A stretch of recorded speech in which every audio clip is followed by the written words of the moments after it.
मुंबई में अंडरवर्ल्ड का खौफ ऐसा था कि बड़े बड़े कारोबारी और फिल्म स्टार भी धमकी भरे फोन से घबरा जाते थे। इसी दौर में एक बॉलीवुड एक्टर को भी लगातार धमकी वाले फोन आ रहे थे। करीब 1.5 साल तक धमकियों का सिलसिला चलता रहा, लेकिन एक दिन बात हद से आगे बढ़ गई। फोन करने वाले गैंगस्टर ने धमकी दी कि वो एक्टर के पिता को गोली मार देगा। बेटे ने अब तक धमकी को नजरअंदाज किया था, लेकिन पिता को धमकी मिलते ही उसका सब्र टूट गया। उसने गैंगस्टर को ही उसी की भाषा में जवाब दिया, गालियां दी और कहा, मेरे पास तुझसे ज्यादा पैसे भी हैं और ज्यादा कनेक्शन भी, इसीलिए कभी मत सोचना कि मैं डर जाऊंगा। ये एक्टर थे बॉलीवुड के अन्ना यानी सुनील शेट्टी और गैंगस्टर था हेमंत पुजारी। सुनील शेट्टी ने एक इंटरव्यू में बताया था कि जब वो 13-14 साल के थे तब ब्रूस ली की फिल्मों से इतने प्रभावित हुए कि उन्होंने मार्शल आर्ट सीखने का फैसला कर लिया। सुनील ने बताया था कि उस दौर में वो क्रिकेट भी खेलते थे, लेकिन खुद को और मजबूत और फुर्तीला बनाने के लिए उन्होंने मार्शल आर्ट्स की ट्रेनिंग शुरू की। लगातार मेहनत और समर्पण का नतीजा ये हुआ कि महज 15 साल की उम्र में उनके टीचर ने उन्हें दूसरे छात्रों को ट्रेनिंग देने की जिम्मेदारी सौंप दी। इसके बाद भारत तिब्बत सीमा पुलिस के जवान भी उनसे ट्रेनिंग लेने के लिए आने लगे। इतना ही नहीं, वो महाराष्ट्र पुलिस के जवानों को भी फिटनेस और रनिंग की ट्रेनिंग देते थे। सुनील शेट्टी ने बताया कि वो जवानों के साथ 20 से 30 किलोमीटर तक दौड़ लगाते थे और रेत व पानी में कठिन अभ्यास करते थे। सुनील शेट्टी की पहली फिल्म आरजू लगभग 90-95% शूट होने के बाद बंद हो गई। इसके बाद दूसरी फिल्म भी शुरू होकर रुक गई। लगातार 2 प्रोजेक्ट ठप होने के बाद आखिरकार उन्हें बलवान से बॉलीवुड में डेब्यू करने का मौका मिला। फिल्म बलवान के समय इतना बड़ा प्रमोशन बजट नहीं था, इसीलिए वो खुद अपने रेस्टोरेंट के कर्मचारियों के साथ मुंबई की सड़कों पर फिल्म के पोस्टर चिपकाते थे। एक इंटरव्यू में सुनील शेट्टी ने बताया था कि बलवान बॉक्स ऑफिस पर सफल रही। दर्शकों ने फिल्म पसंद की, लेकिन कुछ फिल्म समीक्षकों ने उनकी एक्टिंग की जमकर आलोचना की। एक मशहूर समीक्षक ने अपने रिव्यू में उन्हें वुडन डोरनॉब तक कह दिया था। इतना ही नहीं, उसने ये भी लिख दिया कि सुनील शेट्टी को फिल्मों में काम करने की बजाय अपने रेस्टोरेंट में वापस जाकर इडली वड़ा बेचना चाहिए। पिछले साल the great Indian Kapil show में सुनील शेट्टी ने बताया था कि एक बार संजय दत्त अपने एक दोस्त के कहने पर चुनाव प्रचार के लिए तैयार हो गए।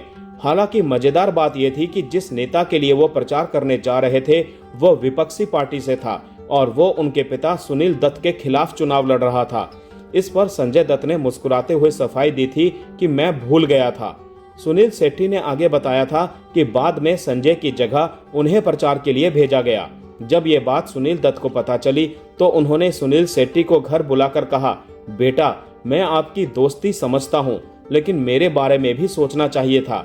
इस पर सुनील शेट्टी ने कहा था कि उस समय उनके मन में बस एक ही बात आई थी, आपके बेटे ने नहीं सोचा, मैं कैसे सोच सकता हूँ। बॉर्डर सुनील शेट्टी की सबसे फेमस फिल्मों में गिनी जाती है। हालांकि सुनील ने शुरुआत में इस फिल्म में काम करने से साफ इनकार कर दिया था। एक इंटरव्यू में सुनील शेट्टी ने कहा था कि उस समय फिल्म इंडस्ट्री में जेपी दत्ता की एक अलग ही इमेज थी। लोग कहते थे कि वो शूटिंग के दौरान बेहद र्यूड रहते हैं और कलाकारों को डांटने या गुस्सा करने से भी नहीं हिचकिचाते। ये सब सुनकर सुनील शेट्टी ने मन बना लिया था कि ऐसे डायरेक्टर के साथ काम नहीं करेंगे। उन्हें लगा कि अगर किसी ने सेट पर बेइज्जती की या गाली दी तो उनके लिए काम करना मुश्किल हो जाएगा, इसीलिए उन्होंने फिल्म करने से मना कर दिया था। इसी बीच उनकी सास ने उन्हें समझाया कि किसी की बातों पर भरोसा करने से पहले खुद फिल्म की कहानी सुननी चाहिए। सास के कहने पर सुनील दत्त की जेपी दत्ता से मुलाकात हुई। उन्होंने फिल्म की कहानी सुनी और आखिरकार फिल्म बॉर्डर के लिए हाँ कर दी। बॉर्डर की सफलता के बाद सुनील शेट्टी कारगिल युद्ध के दौरान फॉरवर्ड बेस और सैन्य अस्पताल पहुंचे थे। वहां उनकी मुलाकात 19 साल के एक जवान से हुई जिसने युद्ध में अपना एक हाथ गंवा दिया था। सुनील को देखते ही जवान बोला, भैरव सिंह जी, मेरा एक हाथ चला गया, मुझे वापस भेज दो, दुश्मनों को खत्म करना है। यह सुनकर सुनील की आंखें भर आईं। जवान के माता पिता ने उन्हें ही ढांढस बंधाया और कहा, रोना मत बेटा, उसने देश के लिए हाथ खोया है, छोटा बेटा भी फौज में जाएगा। सुनील ने कहा था कि उसी दिन उन्हें समझ आया कि भारतीय सेना का जज्बा आम लोगों से बिल्कुल अलग होता है। सुनील शेट्टी सालों से रात 10 साढ़े 10 बजे तक सो जाते हैं और सुबह 5:30 बजे जिम पहुंच जाते हैं। उनकी ये दिनचर्या कभी नहीं बदली। इसी आदत को लेकर अजय देवगन अक्सर उनकी और अक्षय कुमार की खिंचाई करते हैं। सुनील शेट्टी ने एक इंटरव्यू में कहा था कि अजय देवगन अक्सर कहते हैं कि फिल्म इंडस्ट्री में दो ही दूध वाले हैं, एक अक्षय कुमार और दूसरा सुनील शेट्टी। सुबह सुबह ऐसा लगता है जैसे यही दोनों दूध की सप्लाई करने निकलने वाले हैं। 90 के दशक में सुनील शेट्टी को अंडरवर्ल्ड से धमकियां भी मिली थी। सुनील शेट्टी ने बताया था कि उस समय उनका सरनेम शेट्टी होने की वजह से अंडरवर्ल्ड को लगता था कि उन्हें डराकर बाकी शेट्टी कारोबारियों से भी हफ्ता वसूला जा सकता है।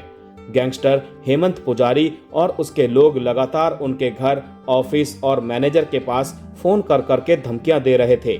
ये सिलसिला करीब 1.5 साल तक चलता रहा। एक दिन हेमंत पुजारी ने फोन करके ये धमकी दी कि वो सुबह वॉक पर जाने वाले सुनील शेट्टी के पिता को गोली मार देगा। यह सुनकर सुनील शेट्टी अपना आपा खो बैठे। उन्होंने गैंगस्टर को उसी की भाषा में जवाब दिया। सुनील ने उससे कहा, तेरे बारे में जितनी जानकारी तेरे पास है उससे ज्यादा मेरे पास है। तेरी बहनें कहाँ रहती हैं, तेरे भाई कहाँ हैं, तेरे रिश्तेदार कहाँ हैं, मुझे सब पता है। मेरे पास तुझसे ज्यादा पैसे भी हैं और ज्यादा कनेक्शन भी, इसीलिए कभी भी ये मत सोचना कि मैं डर जाऊंगा। 70-80 साल के बुजुर्ग को गोली मारकर क्या करेगा। सुनील शेट्टी ने बताया था कि उनके पास सुरक्षा थी, इसीलिए पूरी बातचीत रिकॉर्ड भी हो गई।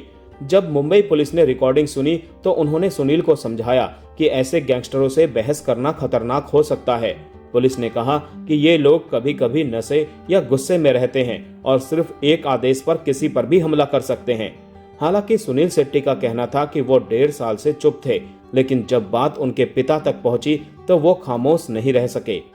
टीवी शो जीना इसी का नाम है के दौरान एक्ट्रेस महिमा चौधरी ने बताया था कि सुनील शेट्टी सेट पर बहुत प्रैंक करते हैं। फिल्म ये तेरा घर ये मेरा घर की शूटिंग के लिए जब महिमा चौधरी पहली बार आउटडोर शूट पर हैदराबाद पहुंची तो सुनील शेट्टी ने उनके साथ एक मजेदार प्रैंक किया था। महिमा ने बताया कि सुनील ने एक जूनियर आर्टिस्ट को बिल्कुल मुख्यमंत्री जैसा तैयार करवाया। उसके लिए खास कपड़े मंगवाए गए। वहां कई सफेद एम्बेसडर कारों का काफिला था। पुलिस की गाड़ियां, कमांडो, वॉकी टॉकी और पूरा वीआईपी इंतजाम था। महिमा को कुछ भी पता नहीं था। तभी सुनील ने उनसे कहा कि उन्हें एक अहम मीटिंग के लिए मुख्यमंत्री से मिलना है। उन्होंने महिमा से ये भी पूछा कि मीटिंग में इंडस्ट्री को लेकर क्या क्या बातें करनी है। महिमा ने पूरी गंभीरता से मीटिंग की तैयारी शुरू कर दी और मुख्यमंत्री से मिलने के लिए तैयार होकर पहुंच गई। इसके बाद कुछ जूनियर आर्टिस्ट चंद्रबाबू नायडू की जय के नारे लगाने लगे, जिसके बाद सब चिल्लाने लगे। इसके बाद सुनील ने कथित मुख्यमंत्री के पैर छुए, जिसके बाद महिमा ने भी झुककर नमस्कार किया था और बाद में ये प्रैंक निकला। वहीं महिमा ने इसी शो में कहा था कि शूटिंग के पहले ही दिन सुनील ने उनकी कार में सांप रख दिया था। वहीं शो में सुनील का कहना था कि उन्होंने कार में सांप नहीं रखा था, सांप किसी तरह कार के बोनट के अंदर घुस गया था। सुनील ने बताया था कि उन्हें खुद सांपों से डर लगता है और अगर वो सांप देखते तो वहां से बहुत दूर भाग जाते। बाद में कपिल शर्मा के शो में सुनील ने बताया था कि महिमा आज भी यही मानती है कि उन्होंने ही कार में सांप रखा था। साल 1998 उत्तर प्रदेश में कुख्यात गैंगस्टर श्री प्रकाश शुक्ला पुलिस के लिए बड़ी चुनौती बना हुआ था। पुलिस और नई नई बनी यूपी एसटीएफ उसकी तलाश में जुटी थी, लेकिन सबसे बड़ी मुश्किल थी उसकी सही तस्वीर ही नहीं मिल रही थी। आईपीएस राजेश पांडे ने बताया था कि श्री प्रकाश को भी इस बात की भनक लग चुकी थी कि पुलिस उसकी फोटो तलाश रही है। उसने अपने इलाके के फोटोग्राफर्स पर नजर रखनी शुरू कर दी। जिस फोटोग्राफर के बारे में उसे शक होता कि उसने उसकी तस्वीर पुलिस को दी है, उसे धमकाता था। एक फोटोग्राफर को तो दुकान से बाहर खींचकर सड़क पर गोली मार दी गई। इसके बाद इलाके में ऐसा खौफ फैला कि लोग श्री प्रकाश की फोटो अपने पास रखने से भी डरने लगे। दूसरी तरफ एसटीएफ पर भी दबाव था। लोग सवाल उठाते थे कि जब पुलिस के पास इसकी तस्वीर तक नहीं है तो उसे पकड़ेगी कैसे। इसी बीच एसटीएफ को मुखबिरों से पता चला कि श्री प्रकाश कभी कभी लखनऊ में अपनी बहन और बहनोई के घर आता है। टीम वहां पहुंची, लेकिन परिवार ने उसके बारे में कोई जानकारी देने से इनकार कर दिया। तभी घर में मौजूद उसकी छोटी भांजियों से बातचीत हुई। बच्चियों ने बताया कि उनके मामा उनकी बर्थडे पार्टी में आए थे और उनके पास उस दिन की तस्वीरें हैं। उन्होंने एक किताब में रखी कुछ तस्वीरें निकालकर पुलिस को दिखाई। आखिरकार एसटीएफ को श्री प्रकाश शुक्ला की असली तस्वीर मिल गई। लेकिन अब एक और समस्या थी। अगर उसकी असली तस्वीर उसी परिवार के घर से बाहर आती तो श्री प्रकाश को पता चल सकता था कि फोटो कहां से मिली और वो परिवार को नुकसान पहुंचा सकता था। एसटीएफ अधिकारियों ने ऐसा तरीका निकालने की सोची जिससे तस्वीर का स्रोत कभी सामने ना आए। लखनऊ के हजरतगंज इलाके में उस समय फिल्मी सितारों के पोस्टकार्ड और तस्वीरें मिलती थी। वहां आईपीएस राजेश पांडे की नजर एक तस्वीर पर पड़ी जिसमें एक्टर सुनील शेट्टी लगभग उसी तरह खड़े थे जैसे श्री प्रकाश शुक्ला एक ग्रुप फोटो में खड़ा था। फिर एक बेहद अनोखा जुगाड़ किया गया। सुनील शेट्टी की तस्वीर से शरीर का हिस्सा लिया गया और उस पर श्री प्रकाश शुक्ला का चेहरा फिट कर दिया गया। तस्वीर को इस तरह तैयार किया गया कि देखने वाले को पहली नजर में ये श्री प्रकाश शुक्ला की ही फोटो लगे। इस तरह श्री प्रकाश शुक्ला की तस्वीर सार्वजनिक की गई। दिलचस्प बात यह थी कि बाद में जब किसी ने श्री प्रकाश को फोन करके बताया कि उसकी फोटो अखबार में छपी है तो उसने तस्वीर देखकर कहा कि उसने जिंदगी में वैसी डेनिम शर्ट पहनी ही नहीं और वो हैरान हो गया था। सुनील शेट्टी ने एक बार बताया था कि चाहे बारिश हो या तूफान, मैं हमेशा दोपहर 1 बजे लंच करता हूँ। अगर मुझे 5 बजे सुबह भी बुलाया जाएगा तो मैं जाऊंगा। हालांकि मुझे किसी भी कीमत पर 1 बजे लंच चाहिए। मैं अपने साथ घर से खाना पैक करके ले जाता हूँ। मैं कभी सेट का खाना नहीं खाता। ऐसा नहीं है कि सेट का खाना हेल्दी नहीं होता है। सेट का खाना खाने से मेरी डाइट बिगड़ जाती है। ब्रेकफास्ट, लंच और डिनर सही टाइम पर करना मेरे लिए सबसे अहम है। इसके बाद आप मुझे घोड़े की तरह काम कराओ, मुझे कोई प्रॉब्लम नहीं है। जिस उम्र में लोग बिस्तर पकड़ लेते हैं उस उम्र में सुनील शेट्टी बिल्कुल फिट एंड फाइन है। वो फिल्में भी करते हैं, साथ ही अपना बिजनेस भी देखते हैं। उन्होंने इस उम्र में भी 6 पैक एब्स बनाया है और वो अक्सर बॉडी फ्लॉन्ट करते हुए फोटो सोशल मीडिया पर शेयर करते हैं। सुनील ने एक पुराने इंटरव्यू में कहा था कि पिछले 25 साल से उनकी कमर का साइज 28 से ज्यादा नहीं हुआ है। वो जंक फूड और तली हुई डिशेस को पूरी तरह अवॉइड करते हैं। शायद इसी वजह से सुनील की बॉडी पर फैट की मात्रा ना के बराबर है। दोस्तों, सुनील शेट्टी का जन्म 11 अगस्त 1961 को मुल्की मैंगलोर में एक मिडिल क्लास परिवार में हुआ था। उनका पूरा नाम सुनील वीरप्पा शेट्टी है। उनके पिता वीरप्पा 9 साल की उम्र में ही मुंबई आ गए थे। घर की माली हालत ठीक नहीं थी तो वो गुजारे के लिए क्लीनर के रूप में काम किया करते थे।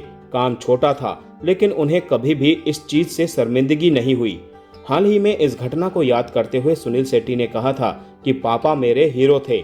गुजारे के लिए उन्होंने जो भी किया उसके लिए कभी शर्म नहीं की।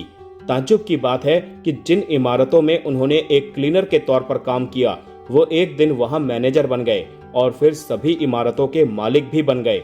वो ऐसे इंसान थे जिन्होंने मुझे हमेशा सिखाया कि जो भी काम करो उस पर गर्व करो और उसे पूरे दिल से करो। जिस बिल्डिंग को सुनील के पापा ने खरीदा था वो वर्ली के 4 सीजन होटल के बगल में है। सुनील शेट्टी के लाइफ में एक ऐसा भी फेज आया था जब उनकी फिल्में लगातार फ्लॉप हो रही थी। इस वजह से वो ये सोचने में मजबूर हो गए थे कि क्या वो सच में एक अच्छे एक्टर नहीं हैं। इस वजह से वो रात रात भर रोते रहते थे। हालांकि समय के साथ सभी चीजें ठीक हो गई थी और उनका कैरियर एक बार फिर पटरी पर आ गया था।